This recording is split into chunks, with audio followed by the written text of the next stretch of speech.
सारे युवा आते हैं, नए नए सपने होते हैं उनके मन में, लेकिन एक युवा हमारे साथ बातचीत करने के लिए मौजूद हैं। ई स्टोर कंपनी के अगर हम कहें किंग मेकर, उनको आज पूरा दुनिया इस तरीके से देख रही है, युवाओं को एक अलग पहचान मिली है। बातचीत करने के लिए हमारे साथ सचिन राणा जी हैं। सर, इतनी छोटी सी एज में आपने जो एक भोकाल अगर हम कहें पूरे हिंदुस्तान में जिस तरीके से मचा रखा है, एक छोटे से गाँव से निकल के और हिंदुस्तान के एक अलग अलग राज्यों में जाकर जिस तरीके से आप प्रचार कर रहे हैं, अपनी कंपनी को इतना आगे तक मुकाम हासिल जो करा है, किस तरीके से कैसे आपका क्या क्या संघर्ष रहा है?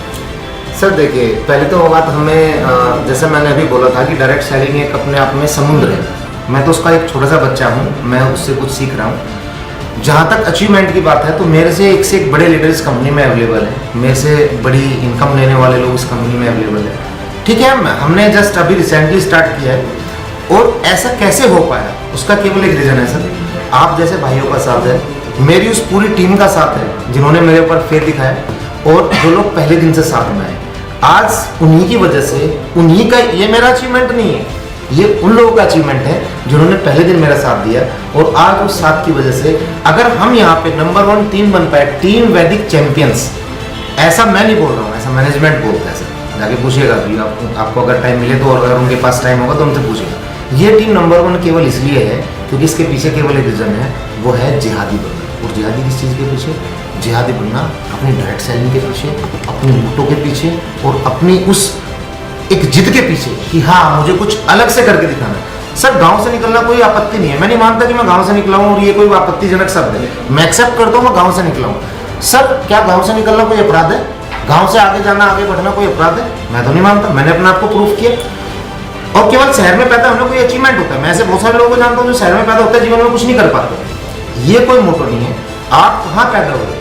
बहुत बड़े यहाँ के साइंटिस्ट हुए हिंदुस्तान के, डॉक्टर कलाम साहब, उन्होंने एक लाइन अपनी किताब में लिखी है, अपनी विजनरी में उन्होंने लिखी है कि सर आप कहाँ पैदा हुए ये मायने नहीं रखता है, आप मरेंगे कहाँ पे या मरते कहाँ पे हो ये मायने रखता है। आप किस परिवार में पैदा हुए ये आपका दोष नहीं है, बट आप मरेंगे कहाँ ये प्योरली आपका दोष है। तो सर, मेरा ये एक मोटो है, इस पूरी इंडस्ट्री को हमें चेंज करना है, इस पूरी इंडस्ट्री को लेके हमें आगे बढ़ना है, और पॉजिटिव थिंक के साथ गलत नहीं होने देना है। और आज तक गलत किया नहीं है लाइफ में। मेरी पूरी हिस्ट्री आपके सामने, आप खुद बता देते अभी कि मैंने पूरा खंगाला आपका हिस्ट्री।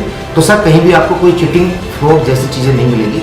हमारा केवल एक मोटो है, इस इंडस्ट्री को अच्छी एजुकेशन देना और उसको आगे बढ़ाना, ये केवल एक मेरा मोटो है। सर, एक सबसे बड़ा सवाल, आपको 7 महीने से इस इंडस्ट्री भाषा नहीं चलती, वहाँ पे इशारों की भाषा चलती है ना, वो मेरी लैंग्वेज समझते। मेरा लाइफ का एक एक्सपीरियंस रहा है, मैं उनको हिंदी में कुछ समझाने की कोशिश करूँ वो हिंदी नहीं समझते, मैं उनको इंग्लिश में समझाने की कोशिश करूँ वो इंग्लिश नहीं समझते। फिर वहाँ पे इशारों वाली भाषा चलती है कि सर ये एक प्रोडक्ट है, आप लेंगे तो आपको ये फायदा होगा, वो समझ जाते हैं और मैं समझा देता हूँ। 22 सालों से हम इसीलिए सक्सेस है और हम पीछे नहीं है बिल्कुल भी।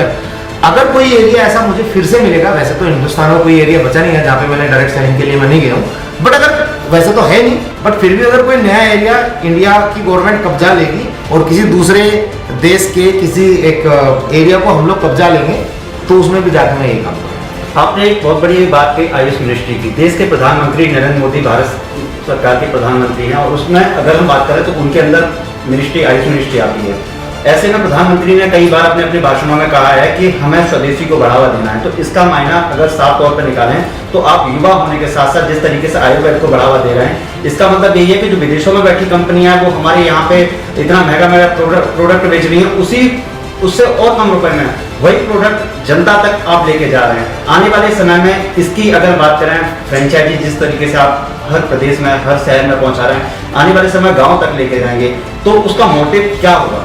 उसका बिजनेस मॉडल क्या है हमें समझना पड़ेगा। देखिए, पहले तो हम जिस ऑर्गेनाइजेशन के साथ जुड़े हुए हैं उसका मोटिव हम समझ लेते हैं। उसका सिंपल सा मोटिव है कि सबसे पहले जो कंपनी का केवल एक लाइन का मोटिव है, हमें लोगों को स्वास्थ्य देना है, हेल्थ देनी है, और हेल्थ के बदले हम फ्री राशन देते हैं और राशन के बदले फ्री हम हेल्थ देते हैं। अगर आप हमारा बिजनेस मॉड्यूल समझने की कोशिश करोगे तो उसमें दोनों चीज़ आपको मिलेगी कि हम लोगों को हेल्थ भी प्रोवाइड करा रहे हैं फ्री ऑफ कॉस्ट, और उसके बदले हम राशन भी प्रोवाइड करा रहे हैं।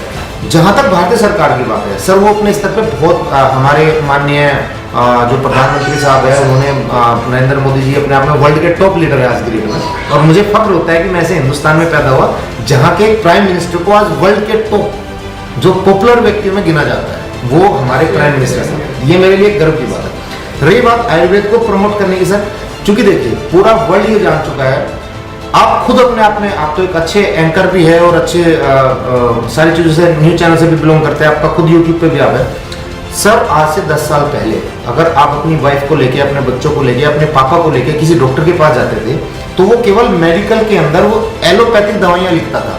आज के डेट में आपको पता है हिंदुस्तान का शायद कोई ही MBBS डॉक्टर ऐसा हो जो आयुर्वेदिक दवाई ना लिखता हो। तो ये सब है आयुर्वेद की ताकत। तो हम उतने आगे तक बढ़ चुके हैं सर, और भी आगे बढ़ेंगे।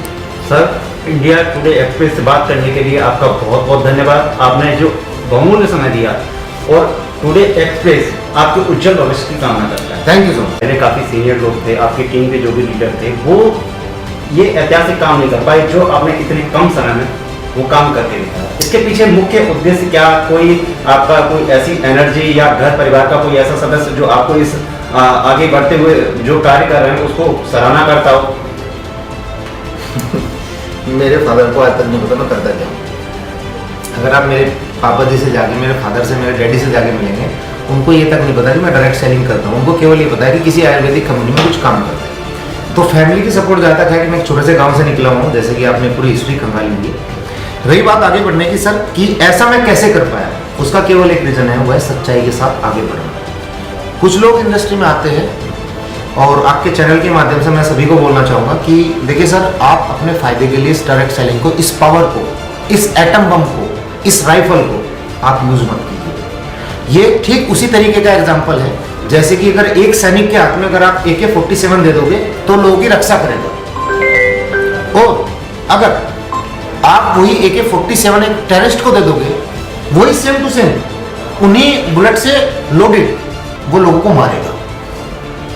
तो मेरा मैसेज है आपके चैनल के माध्यम से सर, आप AK-47 तो जरूर संभालो, इस पावर को तो जरूर संभालो, बट गलत इस्तेमाल। और यही कारण है कि मैंने AK-47 उठाई है देश की रक्षा के लिए, डायरेक्ट सेलिंग की रक्षा के लिए, इस इंडस्ट्री में लोगों को आगे बढ़ाने के लिए, ना कि टेररिस्ट को सौंपने के लिए। कुछ लोगों ने अपने फायदे में आके और अपना स्वार्थ लेके उन लोगों ने कोशिश करी है कि इस AK-47 का गलत इस्तेमाल किया जाए। सर मैं उसके बिल्कुल अगेंस्ट हूँ, खड़ा हूँ, खड़ा था, खड़ा रहूँगा। मैं एक एथिकल नेटवर्क मार्केटिंग करना जानता हूँ, करता आया हूँ, करता रहूँगा। तो केवल सक्सेस होने का केवल एक ही राज है सर, कि जो आज तक मैंने किया वो ईमानदारी के साथ किया और ईमानदारी के साथ करता रहा, यही मेरी सक्सेस का राज है। सर, आपने जैसे अभी आयुर्वेद की बात की, अगर हम बात करें, भारत ऋषि मुनियों का देश रहा है, सबसे ज़्यादा परंपरा रही है तो आयुर्वेद की रही है, और आयुर्वेद को आप इतना बढ़ावा दे रहे हैं, आने वाले समय में ये कितनी सफलतापूर्ण होगा या फिर चुनौती भरा ये समय? सर देखिए, मेरे लिए सौभाग्य की बात है कि आप मेरे से सवाल पूछ रहे हैं। मैं कौन होता हूँ आयुर्वेद को बढ़ावा देने वाला? हम जो पैदा हुए ये आयुर्वेद की ही देन है। हमारा आयुर्वेद इतना बड़ा है कि पता नहीं कितने सारे कंट्री हमारा फॉलो करते हैं, और थोड़ा थोड़ा आयुर्वेद में से चुरा के उन्होंने अपने आप में कुछ पेटेंट भी ले लिए। ठीक है सर। बाकी रही आयुर्वेद को बढ़ाने की बात, सर मैं सरकार के सामने कुछ नहीं हूँ। आयुष मिनिस्ट्री में आप जाइए, वहाँ के डायरेक्टर से आप मिलिए, जो कि मेरी उनसे मुलाकात हुई, वो लाखों करोड़ों रुपए खर्च करते हैं, लाखों करोड़ों रुपए हर साल आयुर्वेद को आगे बढ़ाने में। आयुष मिनिस्ट्री का काम क्या है, जो कि सरकारी डिपार्टमेंट है हिंदुस्तान का, उसका केवल एक काम है आयुर्वेद उद्योग को आगे बढ़ाना।